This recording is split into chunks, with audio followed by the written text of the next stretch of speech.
Only authorized persons outside residents or workers of industries allowed by the government will be permitted to travel within the National Capital Region during enhanced community quarantine. So whether one will be commuting via public or private vehicle, they should have ready an identification issued by the Interagency Task Force for the Management of Emerging Infectious Diseases or any other pertinent ID or document to prove that they are authorized to travel.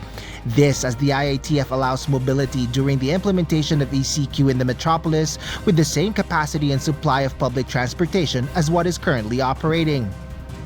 Ang ating mga apor po ay papayagan pa rin pong lumabas para makapagtrabaho at para magbigay serbisyo sa publiko, pati naman po yung ating mga essential services at essential travel na pinapayagan naman po ng ating IATF.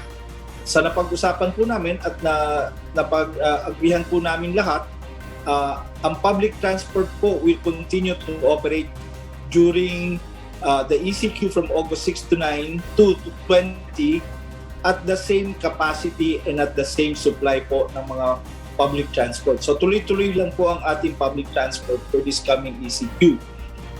Based on the recommendation of the Department of Transportation, public transportation will retain its passenger capacity, which is 30% in railways. City and provincial buses, traditional and modern jeepneys, and UV Express services still have 50% capacity. Taxis and transport network vehicle services will only have 2 passengers per row with only driver in the front row. Tricycle with 1 passenger in its sidecar and no back ride, while motorcycle taxis will be based on the pilot study and the guidelines set by the National Task Force or NTF against COVID-19.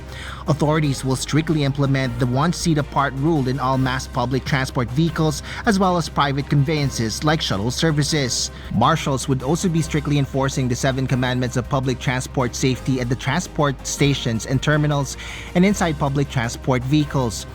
Private cars and sports utility vehicles should also observe accommodating only 2 passengers per row with only the driver in the front row. Non-public motorcycles should also follow the NTF guidelines. The DOTr strongly recommends the public to use active transport including bicycle and electric scooters. The DOTr, however, assures that public transport drivers will be allowed to provide service to graveyard shift workers. Previously discussed po with the IATF and the MMDA po, transport workers are exempted from the curfew. Hence, the services will continue po, Mr. Chair, even after the imposition of the curfew, 8 p.m. onwards. Asher Kadapan Jr., UNTV News and Rescue.